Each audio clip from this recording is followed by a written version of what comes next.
I don't know if they realized they were dancing with such energy. I mean, thank you very much, Mr. George. Thank you. Appreciate it. Thank you. Yeah, I'm just here to share with you about the organization of Imani and what we do and why we do what we do. My name is Brian, and I'm the choir director. And we started out this tour in the last week of April. We don't go back home until November.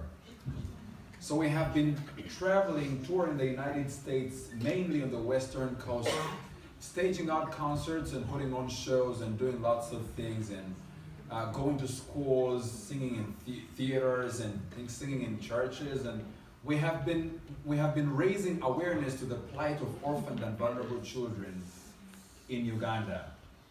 Uganda has a population of about 3 million orphaned children. And if some of you might be knowing about the history of Uganda a little bit, at one point we had a leader called Idi Amin, who was a very bad leader. He left so many children fatherless, most children parentless, and other families split, and children scattered in 2 different places. And so when we go out to the bushes, we find children that are putting up together in a structure made of sticks and mud. And there are about 5 of them, and they're not even siblings with each other. And it's that the oldest among them will assume responsibility and leadership over the rest of the children, because, well, that is the only way they can survive. And they get up in the morning and they don't even know if they'll have a chance to have a meal that day.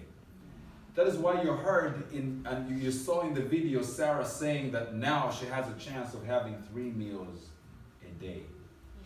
Now, that is not something we take lightly. Getting a meal for those kids out there in the bushes is not very easy. So we go out with a team of social workers that go with another group of adults, and we go out to the bushes, which most of you refer to as the boonies. Now, I happen to see the boonies, the American boonies, and our bus driver, his name is John Garrison, was driving the bus, and we were going to Forest Grove. And we got to some place, and he told me, now, these are the boonies. And I said, which ones? Where are the boonies? He said, these are the... I said, no. If this is what you call the boonies, then you Americans have cool boonies. Now, we Ugandans, Africans, have the real boonies. Because, I mean, you find, like, out of nowhere, and you get into a place, and you just find these kids, and they don't have what to eat. They're just staying in a bush, and you can't imagine how they survive. And they have to walk 5 miles to go and fetch water from a pond. Now, the ponds that we have are kinds of ponds with frogs and worms and algae and shrubs and things in there. And when they get there, they just clear off the water's surface, and they draw the water into a can and carry that heavy can that weighs about 80 lbs and walk back 5 miles. Then they will boil some of the water for drinking water and save the rest of the water for the house chores that they have to do at home. We were in some schools, and I was asking the students in those schools what time school starts, and they were telling me 8:30, and what time school ended, and they were telling me at 2:30. Now for us, school starts at 6 a.m. in the morning, and school ends at 6 p.m. in the evening. Wow. And now some of these kids, if they have a chance of getting education, then they'll have to walk the miles they'll have to walk to go and make it before it is 6 to school. And then they have to walk back in the evening after 6. And I happen to work with a girl called Angela. She's 8 right now, but she was 7 early this year. And she walks an hour to school. She gets up at 4 in the morning at the age of 7. And then she has to make sure that she walks that journey until she makes it. That's the girl called Angela in the video, in the middle. The man is called Bukenya, he's a social worker, and this other girl in a blue jacket is called Grace. She's one of the older choir members in the organization of Imani, and the girl in the center is called Angela. And the lady on my extreme left is her grandmother. Now that lady is a diabetic, and Angela has to walk an hour from 6, get back home at 7, maybe 7:15. She walks through bushes in a small footpath, and she jumps over gullies of water, and then she gets home, and then she has to help her grandmother because her grandmother is not strong enough to support herself. And then she has to walk miles to go and fetch water. Now, Angela walks 4 miles to go and fetch water. And she walks 4 miles back with a can on her head. And then she has to do the house chores. When we find these children, I broke down and I cried because it was serious. I happened to meet about 7 families, and I could not take it anymore. Because if you get into these people's homes, if you get into these people's houses, you can't believe that somebody is surviving like that. And so the kids we find in these homes are the kids that we rescue. We rescue these kids and take them and give them education, because we believe that if they have Jesus and if they have education, then they have a bright future. Now, we have seen transformation with just this kind of gospel spreading out to these kids. And I want to share with you a story of a boy called Morris, who happened to travel in 2014 in a choir, in one of the choir's tours. And Morris was younger then. He was a drummer on the team, and he never knew that much how to sing. But Morris had been rescued from a background of drugs, because his older brother was doing drugs, and every when Morris got home, his brother used to beat him up. So there are some times that Morris used to spend a week without going to school because he was bruised and he had issues with his health. And so he had to wait for a week later. When he has recovered, then he goes back to school. And he never settled that much. And Moses, the founder of the organization, decided to get Morris from his home and took Morris to where he was staying, Moses' house. And since then, Morris's life began to stabilize. And long story short, as the choir traveled in 2014, they happened to travel with profile forms. And when we go to these bushes, we make profile forms for these kids. These are forms, blue forms, that have the stories of these children. They're more like biographies for these children. And so when we make those forms and we travel for a tour like this one, then we come with those forms and we place them at a table. As you will notice at the end of this concert, we have a table with blue forms. Those are forms of children we have rescued but have not found anybody to support them in school as yet. And so people from the audiences that we perform for determined to support these children in school. And so we have found people that have signed up these children, and they have made them their own children in a sense, not in a sense of adopting them, but supporting them in school. And they have a relationship that cannot be broken, because the kids start to call these people mom or dad, and these sponsors start to call these children their own children. And we have found people that always asked us questions if their children really existed. And we invited them to come to Uganda to visit these children. And honestly, many people have visited Uganda, have gone to these children's homes, and they could not believe. And most of them were saying, we did not know we're doing so little. I think we can do more than this. And we have seen people determined to even support the entire family. And they just say, I'll take all the kids to school, because the need is very big.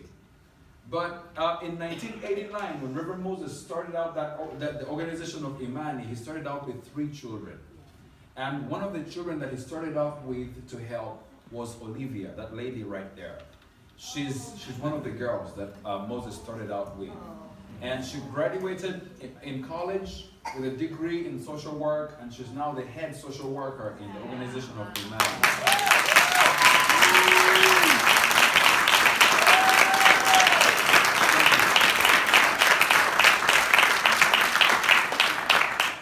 And she's giving back to the lives of the kids. She's done a great job in the work of rescuing these kids that, as we speak right now, we take care of over 3,500 orphan and vulnerable children. Now that's an amazing story. But back to Morris's story. A lady from the audience after the concert in Dallas, Fort Worth, walked up to the table that I was talking about with blue forms. And she was looking through the forms and reading stories of kids, and she's just reading through these stories one by one. And for some reason, she got captivated by this picture, a small picture of a smiling boy on a form. And she just said, can I support this boy? And the only reason as to why she was supporting the boy is because the boy was cute. As in, seriously, she just said, this boy is cute. Oh, I just need to support this boy. And then she goes ahead, signs up the boy, and she determines to support the boy all through and through. Now, after some time, she received information on the phone that Morris had made it through high school.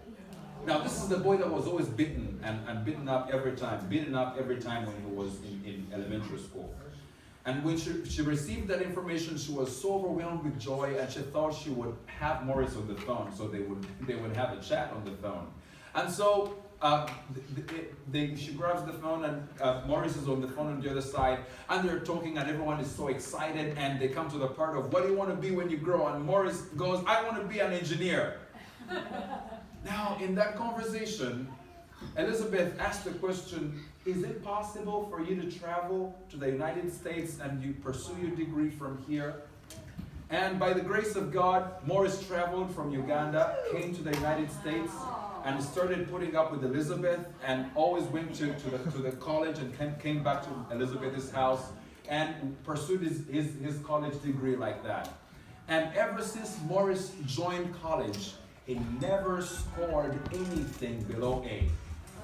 Ever since he joined that college. And I kid you not, he was a smart boy that at some point, he became one of the students' assistants in the classroom concept that the fellow students had not gotten in, when the teacher was teaching. Now, in May this year, Morris graduated with a degree in mechanical engineering. Yes.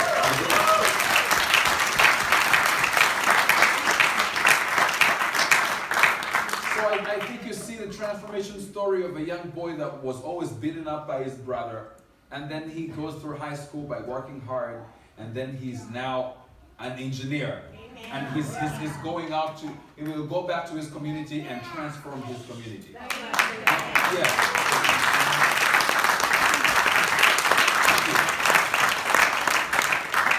Now these and such many other stories are what encourage us to do what we do and to keep doing what we do. I just want to encourage someone out there, if you feel that you can help in any way. The kids you see in this choir, some of them are orphan children, and others were rescued from very bad situations, very at-risk situations. But every one of them has a smile on their face. But there's a story behind that smile. But the reason as to why there is a smile on each one's face is because Jesus has transformed their lives. And they have gotten education. And when they go back to Uganda, they are sure that they'll get education. Now, $35 every month is what supports a child to give them education, medical care, and support with meals. And I mean, their lives do not remain the same. And 100% of every amount of money given towards sponsorship will meet its intended purpose. So, if you want to be a sponsor, I just want to encourage you and invite you into supporting a child with $35 every month. And you never know how much transformation you'll be bringing to the lives of these children. And plus, you would also determine and plan one time to visit Uganda. So you visit these children's homes and see where they come from and see the child that your money is bringing transformation to. And I believe that both your lives will never remain the same. And I want to share with you one of the needs that we have. If some of you have watched the movie The Queen of Katwe, now The Queen of Katwe is a movie that was recorded in Uganda. It's a Disney movie. But the girl called Fiona in that movie studied in this school that I'm talking about. We have 8 education centers spread across the country of Uganda. And the headquarters of all the schools is called Lusaka in the suburbs of the city. So this is the school that I'm talking about. It's now turning out to be a small center because the kids are growing immensely in number. And so Reverend Moses, the founder of the organization, one time called us for a meeting earlier this year, and he was asking us for solutions to the problem of congestion, because now that center has over 700 kids. It's